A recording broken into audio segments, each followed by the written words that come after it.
என் பெயர் சிதம்பரம். நான் மதுரையின் கரும்பட்டியில் உள்ள ஒரு சின்ன ஊரின் குழந்தை. என் அப்பா ரிக்ஷா ஓட்டுகிறார், படிப்பு மட்டுமே வாழ்வை மாற்றும் என்று நம்புகிறார். ஆனால் எனக்கு டெக்னாலஜியில் ஆர்வம். ஒரு நாள் குப்பை கிடங்கில் கிடைத்த பழைய லேப்டாப் சரி செய்து ஊரின் குழந்தைகளுக்கு கோடிங் கற்றுக் கொடுக்க ஆரம்பித்தேன். ஒரு மழைக்கால இரவு என் நண்பி காயத்ரி வந்து, எங்க வீட்டு கிணறு வறண்டு போச்சு, ஏதாவது டெக் சொல்றியா என்றாள். நாங்கள் சேர்ந்து IoT சாதனம் உருவாக்கினோம்.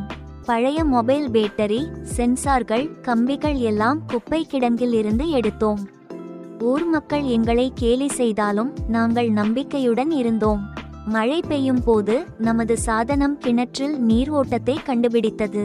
கிராமத்தார் ஆச்சரியத்தில் மூழ்கினார்கள்.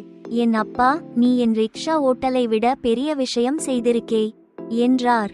கனவுகளுக்கு வயது இல்லை, சவால்களுக்கு முன் சரணடையாதே.